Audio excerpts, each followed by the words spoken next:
Assalamualaikum warahmatullahi wabarakatuh. Salam sejahtera untuk kita semua.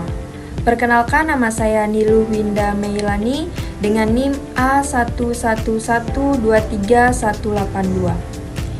Dalam video ini, saya akan membahas secara mendalam mengenai analisis penerapan, pembinaan dan pengembangan bahasa di daerah Parigi Motong, Provinsi Sulawesi Tengah.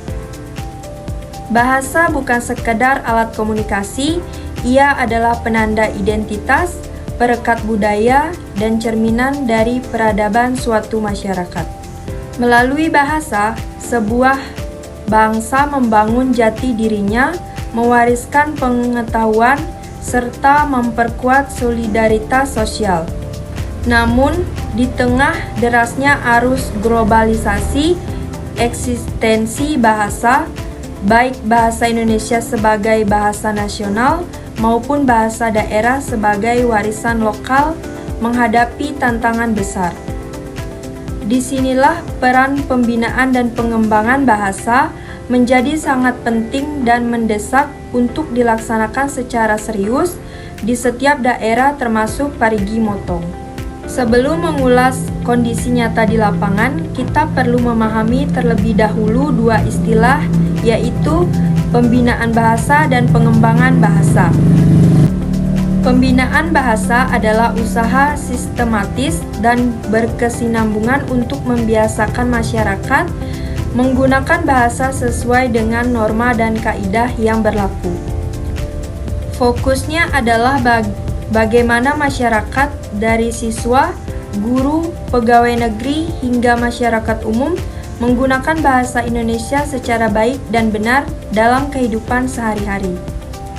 Kegiatan pembinaan ini bisa mencakup yang pertama, sosialisasi IED dan penggunaan tata bahasa yang tepat, yang kedua, pelatihan penulisan dan berbicara di depan umum, yang ketiga, lomba pidato, puisi, atau karya tulis, yang keempat, penertiban penggunaan bahasa Indonesia dalam ruang-ruang publik, seperti papan nama, baliho, pengumuman, dan media lainnya. Sementara itu, pengembangan bahasa lebih mengarah pada upaya memperkaya dan memodernisasi bahasa agar mampu menjawab kebutuhan zaman. Ini mencakup yang pertama, pembentukan istilah baru untuk bidang-bidang ilmu pengetahuan. Yang kedua, penyusunan kamus dan buku tata bahasa. Yang ketiga, pengembangan teknologi berbasis bahasa seperti perangkat lunak penerjemahan. Keduanya, pembinaan dan pengembangan harus berjalan beriringan untuk memastikan keberlanjutan bahasa dalam dinamika sosial dan teknologi yang terus berubah. Sekarang mari kita fokus pada konteks lokal, yaitu Kabupaten Parigi Motong. Kabupaten ini memiliki wilayah yang luas dan keanekaragaman yang cukup tinggi. Bahasa daerah yang digunakan antara lain yaitu bahasa Kaili, Tomini, Tialo, dan beberapa dialek lokal lainnya. Setiap bahasa ini tidak hanya berfungsi sebagai alat komunikasi, tetapi juga menyimpan nilai-nilai adat, tradisi, dan pandangan hidup masyarakat setempat.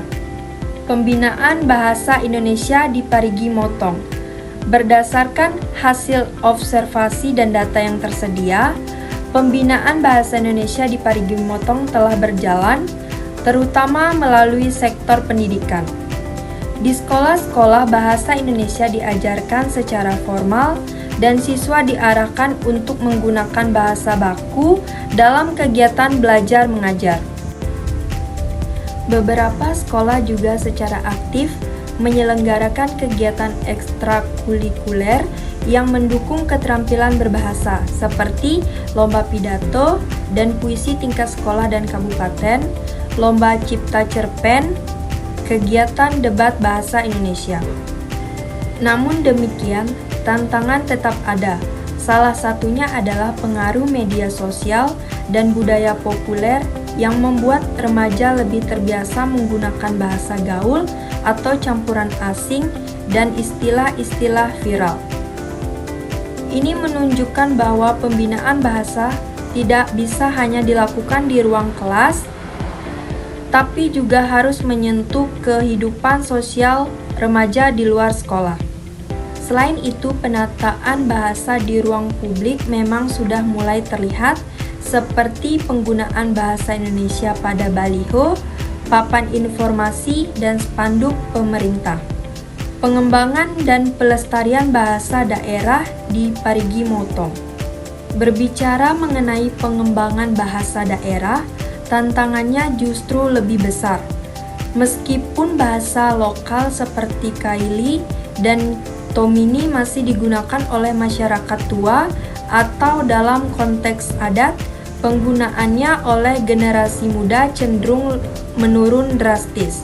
Penyebabnya yaitu yang pertama, kurangnya dokumentasi resmi terhadap bahasa daerah.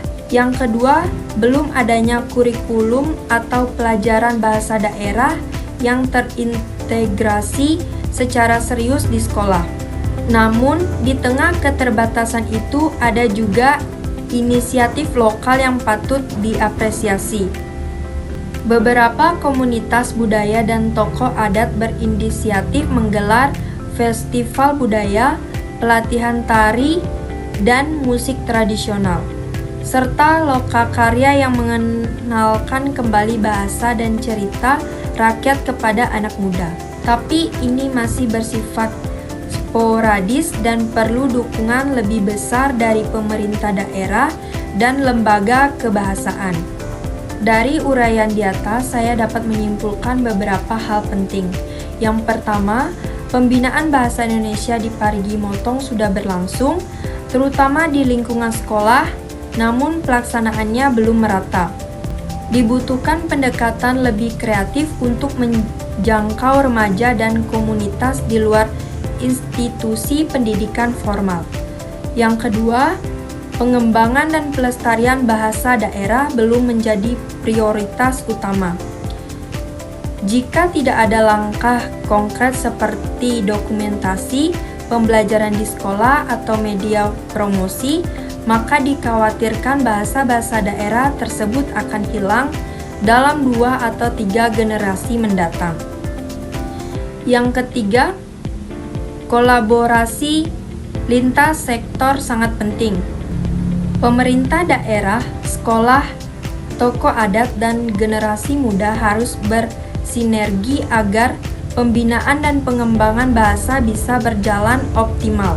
Rekomendasi yang dapat diajukan yaitu yang pertama, pemerintah daerah harus membuat kebijakan dan program nyata yang mendukung pelestarian bahasa daerah, termasuk anggaran khusus. Yang kedua, sekolah dapat melaksanakan pembelajaran bahasa daerah minimal 1 kali dalam seminggu, serta membuat lomba pidato atau mendongeng dalam bahasa lokal.